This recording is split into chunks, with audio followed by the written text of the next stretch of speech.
नमस्कार, मैं हूं आपके साथ निशु शर्मा और आप देख रहे हैं हमारा खास बुलेटिन हमारा उत्तर प्रदेश। चलिए शुरुआत करेंगे।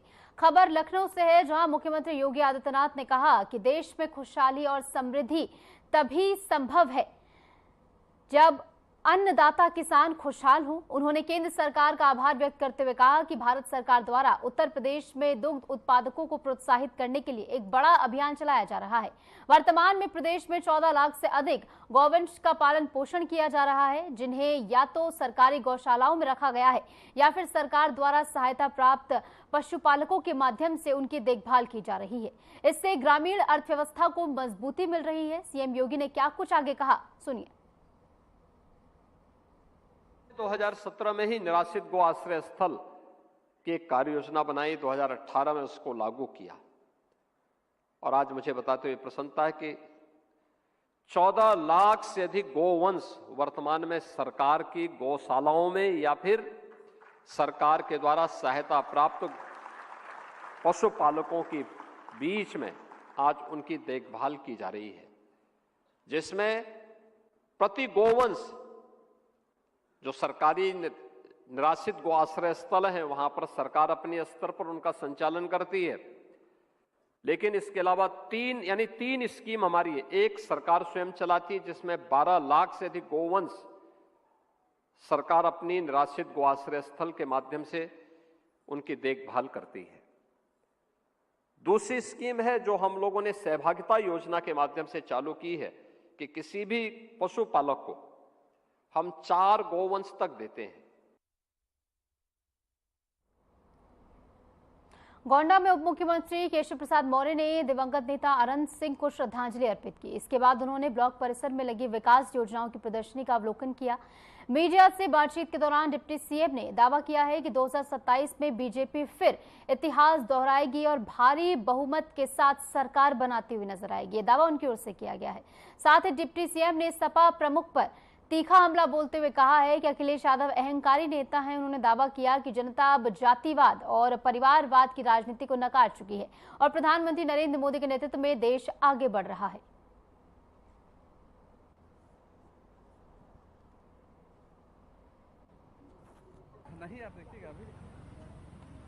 जहां भी जाना होता है, जिस वजह से भी जाना होता है, हमारा प्रयास पहला यही रहता है कि संगठन के कार्यकर्ताओं के साथ भी भेंट अलग से हो जाए और उनके माध्यम से जो विषय हैं जनता से जुड़े हुए, संगठन से जुड़े हुए, उनकी जानकारी मिल जाए। तो अभी मैंने कार्यकर्ताओं के साथ संवाद किया है।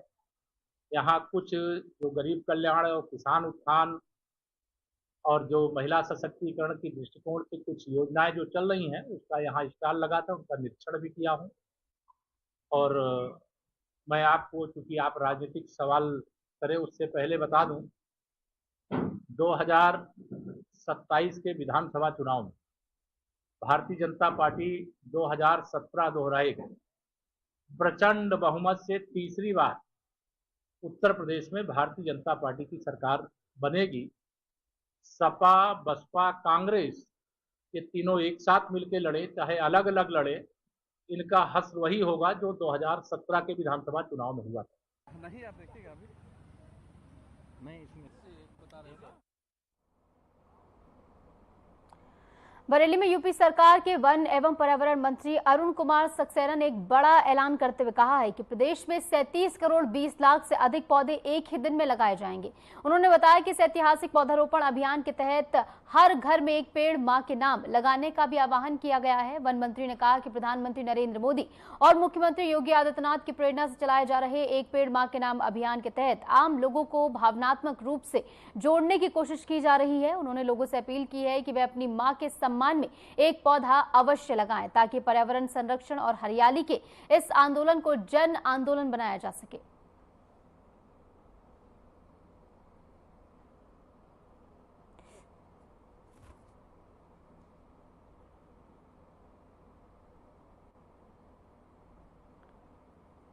उत्तर प्रदेश सरकार के अल्पसंख्यक कल्याण मंत्री दानिश आजाद अंसारी ने बिहार चुनाव को लेकर एक बड़ा बयान दिया है। उन्होंने कहा कि बिहार के मुसलमान इस बार प्रधानमंत्री नरेंद्र मोदी के नेतृत्व में भारतीय जनता पार्टी को जीत दिलाएंगे और राज्य में बीजेपी की सरकार बनेगी। मंत्री दानिश अंसारी ने दावा किया है कि इस बार के बिहार विधानसभा चुनाव में मुसलमानों की भूमिका निर्णायक होगी और वे मोदी सरकार की योजनाओं से प्रभावित होकर बीजेपी के साथ खड़े होंगे। मंत्री के इस बयान ने राजनीतिक हलकों में हलचल मचा दी है, खासकर तब जब बिहार में चुनाव की सरगर्मियां इस समय बेहद तेज हैं।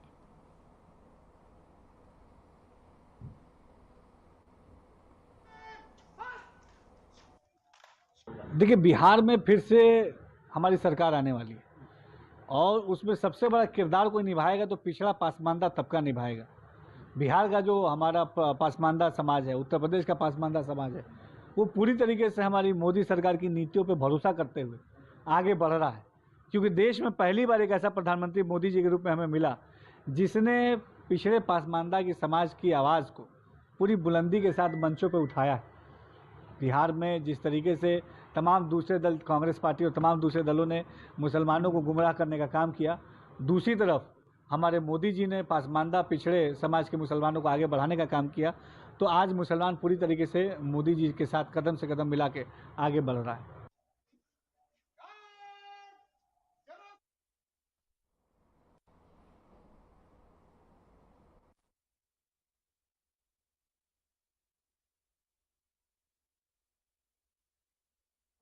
तो बिहार चुनाव में मुसलमानों का समर्थन बीजेपी को प्राप्त होगा, ये मंत्री की ओर से बयान दिया गया है। पीएम के नेतृत्व में लोगों का भरोसा जो है बीजेपी के साथ है, ये उनकी ओर से कहा गया है। तो बिहार चुनावों को लेकर बड़ा बयान यहां पर मंत्री दानिश का सामने आया है। पीएम के नेतृत्व में लोगों का भरोसा बीजेपी पर है, ये बात उनकी ओर से कही गई और कहा गया है कि वही हर्ष जो है विपक्ष का होगा जो कि पिछले चुनावों में हुआ है। और बलिया में मंत्री दानिश का यह बड़ा बयान बिहार चुनावों को लेकर सामने आया है। ऐसे में बिहार को लेकर आप देख रहे हैं कि चुनाव नजदीक आते आते वहां पर सरगर्मियां लगातार बढ़ रही हैं।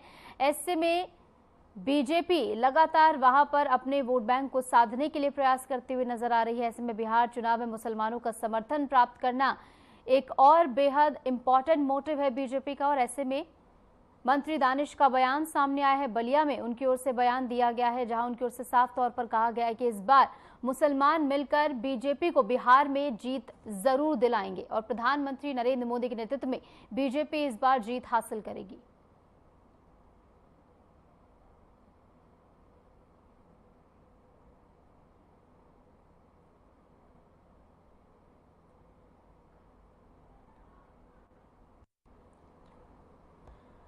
और इस बीच हमारे साथ वरिष्ठ पत्रकार प्रोफेसर अरुण कुमार जुड़ गए हैं ज्यादा जानकारी के साथ। सर देखिए, बलिया में मंत्री दानिश का जो बयान सामने आया है, इसके क्या मायने निकाले जाए, क्योंकि मुसलमानों का वोट बैंक साधने के लिए बीजेपी की ओर से प्रयास किए जा रहे हैं, लेकिन हम देखते हैं कि वक्फ बिल के खिलाफ बीजेपी को लेकर माहौल बनता हुआ बिहार में नजर आ रहा है। ऐसे में मुसलमान वोट किसके साथ? मुसलमान वोट तो अभी जो वक्फ कानून में संशोधन है कि एक तो पूरा परसेप्शन बना हुआ है कि मुसलमान खिलाफ है, बीजेपी के ऐसे भी मुसलमान खिलाफ है, वो तो एंटी बीजेपी वोट जाता है। अब बात है उसमें कि कहीं वो सियाज लोग जैसे लखनऊ में उसी तौर पर वहाँ वो बीजेपी के साथ होते हैं। लेकिन अब दानिश जो दावा कर रहे हैं, दावा तो करना बुराई है नहीं, बिहार में एनडीए की सरकार है और वो दावा कर रहे हैं कि मुस्लिम वोट, उन लोगों ने पसमानदा मुसलमानों के का सम्मेलन किया था, बिहार में भी हुआ है, लखनऊ में तो होता रहा है।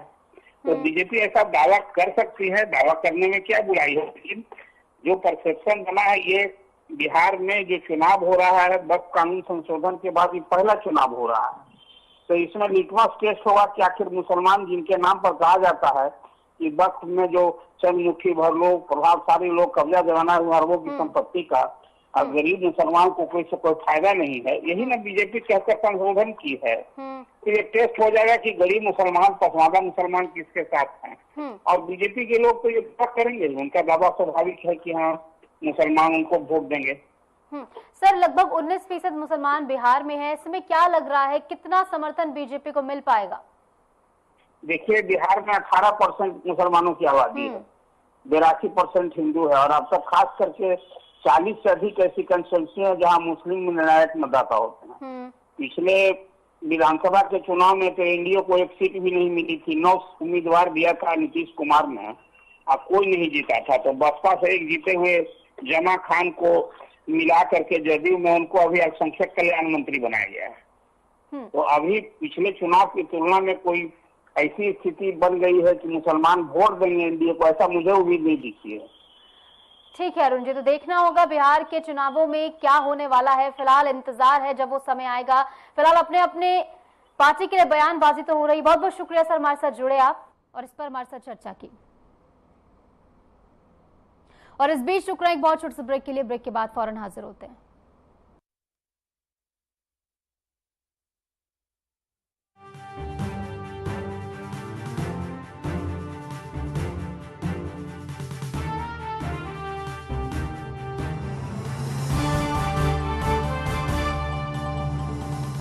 यशस्वी प्रधानमंत्री नरेंद्र मोदी जी के संकल्प सबका साथ सबका विकास को माननीय मुख्यमंत्री योगी आदित्यनाथ जी ने सामाजिक एकता एवं समरसता के उच्चतम मानदंडों के साथ बनाया है यूपी सरकार का मूल मंत्र। परिणाम स्वरूप 2017 के बाद उत्तर प्रदेश में सभी को मिले बिना किसी भेदभाव के रोजगार के समान अवसर एवं योजनाओं के लाभ।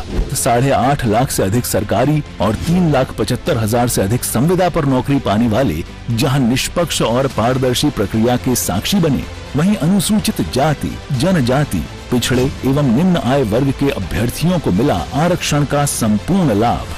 प्रधानमंत्री गरीब कल्याण अन्न योजना, प्रधानमंत्री आवास योजना और जल जीवन मिशन से लेकर मुख्यमंत्री युवा स्वरोजगार और एक जनपद एक उत्पाद जैसी विभिन्न योजनाएं यूपी में अंत्योदय से सर्वोदय का सपना कर रही हैं साकार। काम दमदार, डबल इंजन सरकार।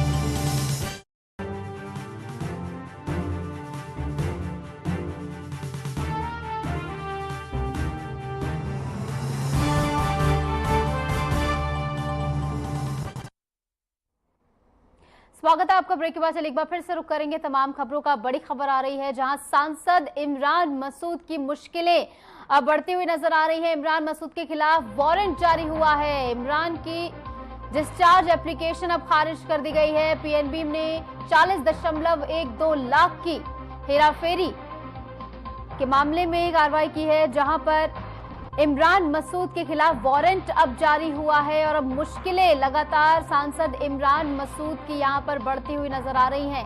इमरान मसूद के खिलाफ वारंट जारी हुआ है और ऐसे में इमरान की डिस्चार्ज एप्लीकेशन को भी खारिज कर दिया है। पीएनबी में 40.12 लाख रुपए की हेराफेरी का ये पूरा मामला है, जहां पर इसको लेकर स्वामी चिदानंद का भी एक बड़ा बयान सामने आया है।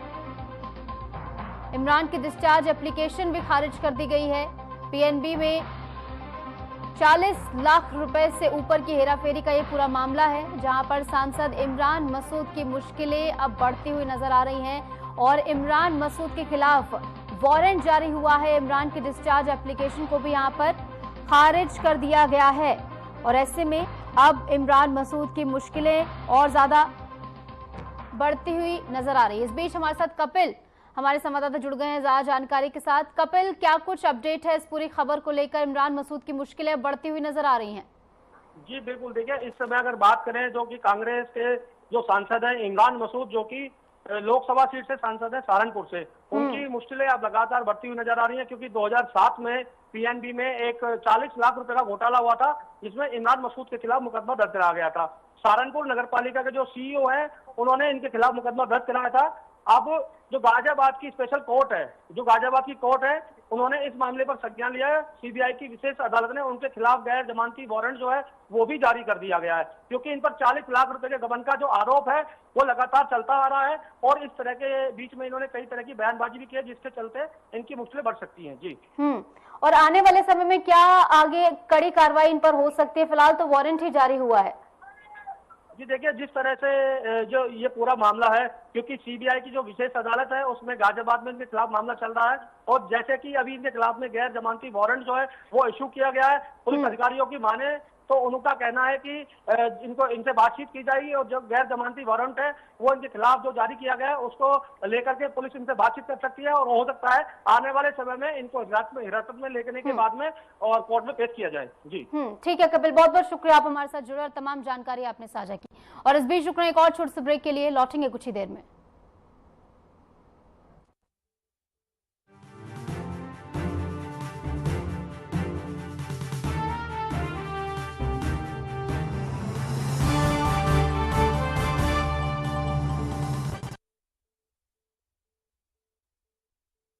नवाचारी और नवोन्मेषी शिक्षा व्यवस्था से युवाओं की आशाओं को नई उड़ान दे रहा है नया उत्तर प्रदेश।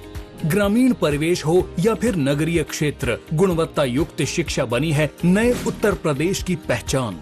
स्कूल चलो अभियान और शारदा प्रोग्राम जैसे अभिनव प्रयासों से ड्रॉप आउट दर में आई है उल्लेखनीय गिरावट। ऑपरेशन कायाकल्प और टैबलेट वितरण जैसे कदमों से डिजिटल शिक्षा को मिले हैं नए आयाम। बेसिक शिक्षा से हायर एजुकेशन तक शिक्षा में उठाए गए अभूतपूर्व कदमों से हुआ है एजुकेशन का ट्रांसफॉर्मेशन। अंत्योदय और बिना किसी भेदभाव के सबको समान शिक्षा का अधिकार बना है युवाओं के उज्जवल भविष्य का आधार। वर्ष 2017 के बाद डबल इंजन सरकार के अभिनव प्रयासों ने नए उत्तर प्रदेश की शिक्षा व्यवस्था में किया है युगांतकारी ट्रांसफॉर्मेशन। समान शिक्षा का अधिकार, डबल इंजन सरकार।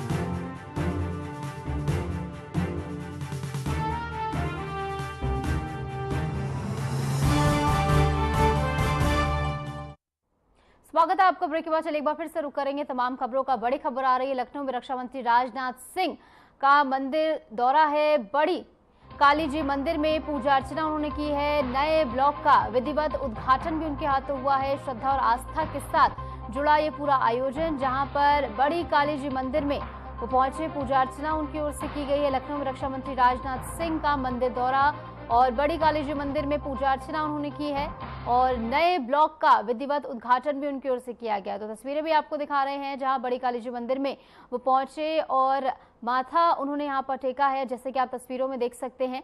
और डिप्टी सीएम ब्रजेश पाठक भी आपको तस्वीरों में नजर आ रहे हैं। जहां पर एयरपोर्ट पर जब राजनाथ सिंह पहुंचे थे तो वहीं पर डिप्टी सीएम उनके स्वागत के लिए उपस्थित थे। पुष्प गुच्छ देकर उनका भव्य स्वागत उन्होंने किया था।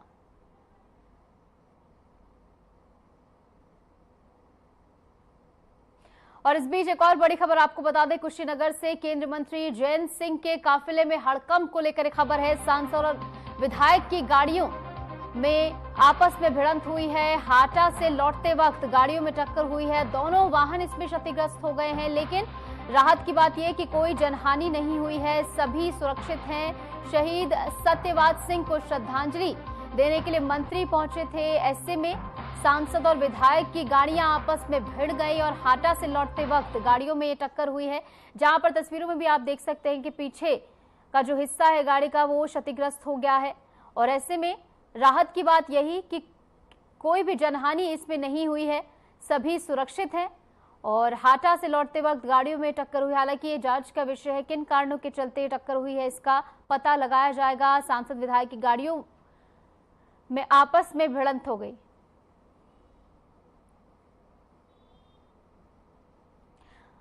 आगे बढ़ेंगे। महाराजगंज जनपद में डीआईजी एस चेन्नप्पा ने जनपद का अचानक दौरा किया। उन्होंने एसपी डॉक्टर कौस्तुभ के साथ थाना श्याम देवरा पर निरीक्षण किया है और कानून व्यवस्था और जन सुनवाई व्यवस्था का जायजा लिया है। इस दौरान उन्होंने थाने पर मौजूद फरियादियों की समस्याएं सुनी और संबंधित मामलों में अधिकारियों को आवश्यक दिशा निर्देश भी जारी किए हैं। डीआईजी ने इंडो नेपाल बॉर्डर से सटे ठूठीबारी थाने का भी निरीक्षण किया है। उन्होंने बॉर्डर क्षेत्र में चल रही गतिविधियों, चौकसी व्यवस्था और सुरक्षा इंतजामों की बारीकी से समीक्षा की है। क्षेत्र में चल रही कांवड़ यात्रा को देखते हुए श्रद्धालु और भक्तों की सुरक्षा को लेकर विशेष दिशा निर्देश भी उनकी ओर से जारी किए गए हैं। डीआईजी एस चेन्नप्पा ने कहा कि जनपद में शांति व्यवस्था बनाए रखना सर्वोच्च प्राथमिकता है।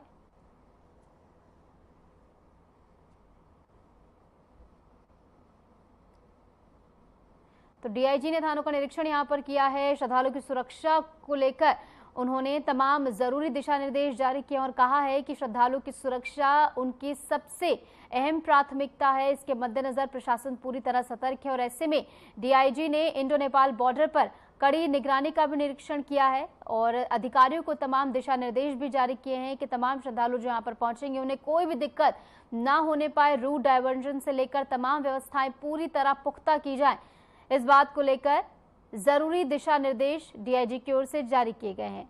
शाम देवरुआ थाने में जन सुनवाई की समीक्षा भी उनकी ओर से की गई है। जो फरियादी अपनी समस्याएं लेकर वहां पर पहुंचे थे, उनकी समस्याएं यहां पर डीआईजी ने सुनी और इसी के साथ संबंधित अधिकारियों को जल्द से जल्द त्वरित निस्तारण के निर्देश उनकी ओर से जारी किए गए।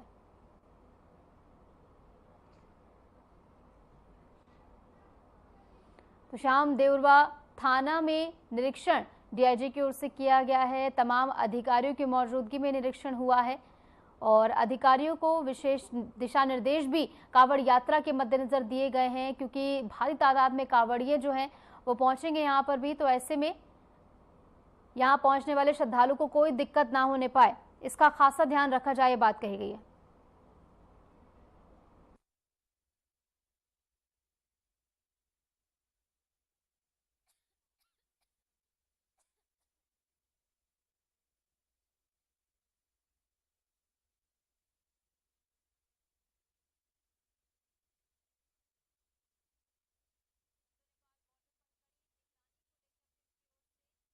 निरीक्षण किया गया है और ऐसे में तमाम अधिकारियों की मौजूदगी भी यहां पर रही। अधिकारियों को जरूरी दिशा निर्देश भी यहां पर डीआईजी की ओर से जारी किए गए हैं और साथ ही श्रद्धालुओं की सुरक्षा को लेकर प्राथमिकता उन्होंने जाहिर की है। कांवड़िए जो यहां पर पहुंचेंगे उन्हें कोई भी दिक्कत, कोई भी परेशानी ना होने पाए, इसको लेकर प्रशासन पहले से तमाम तैयारियां पुख्ता करे और क्या कुछ तैयारियां यहां पर हुई हैं उस बात की समीक्षा भी यहां पर डीआईजी की ओर से की गई है। और महाराजगंज से तस्वीरें हैं जहां पर डीआईजी की ओर से तमाम व्यवस्थाओं की समीक्षा की गई है, निरीक्षण किया गया है। मंदिर में पहुंचकर पूजा अर्चना भी उन्होंने की है और शाम देवरुआ थाने में जन सुनवाई की समीक्षा खासकर उनकी ओर से की गई है कि तमाम फरियादी जो यहाँ पर पहुंचते हैं उनकी समस्याओं का निस्तारण आखिर किस तरीके से किया जा रहा है। और जब वो पहुंचे थाने तब वहां पर कुछ फरियादी मौजूद थे, उनसे उनकी समस्याएं डीआईजी ने जानी है और उसके बाद संबंधित अधिकारियों को त्वरित कार्रवाई के दिशा निर्देश उनकी ओर से जारी किए गए।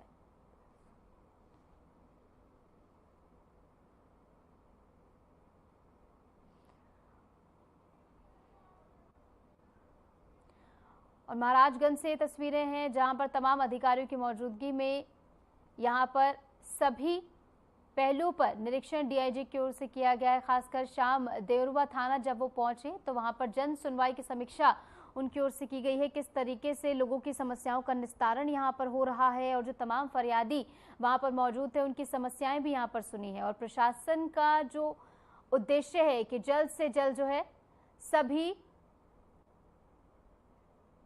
परेशानी जो है उनको सुलझाया जाए।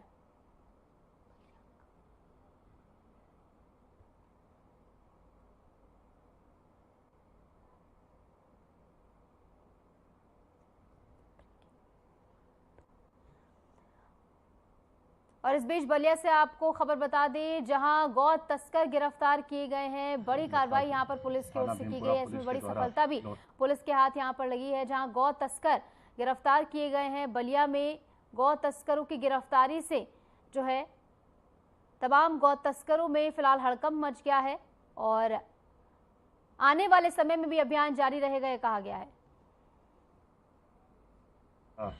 उनका पीछा किया गया। लगभग थाना भीमपुरा पुलिस के द्वारा लोटा पुलिया पर वाहनों की चेकिंग की जा रही थी।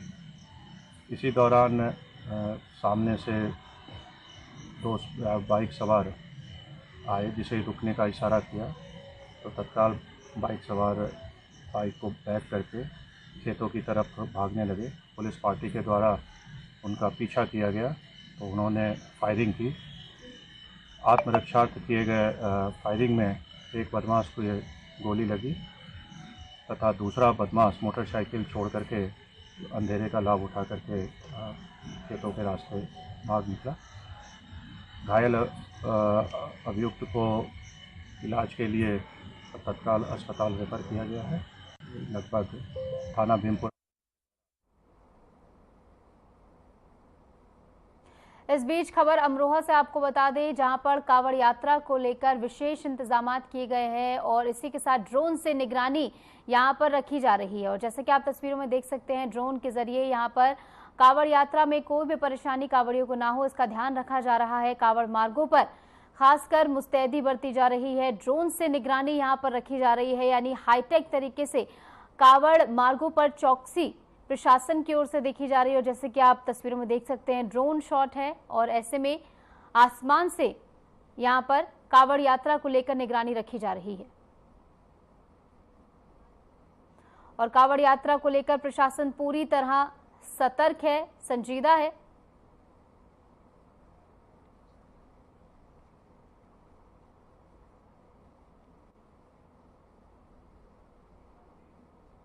झांसी के मऊरानीपुर तहसील क्षेत्र में लगातार झमाझम बारिश से जनजीवन बुरी तरह प्रभावित हो गया है।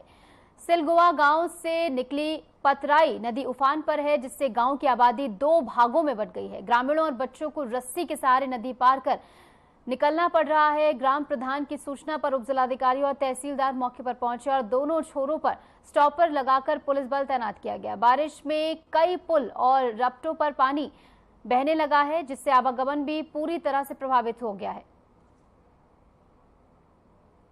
और फिलहाल के लिए हमारे इस खास बुलेटिन में इतना ही। नमस्कार।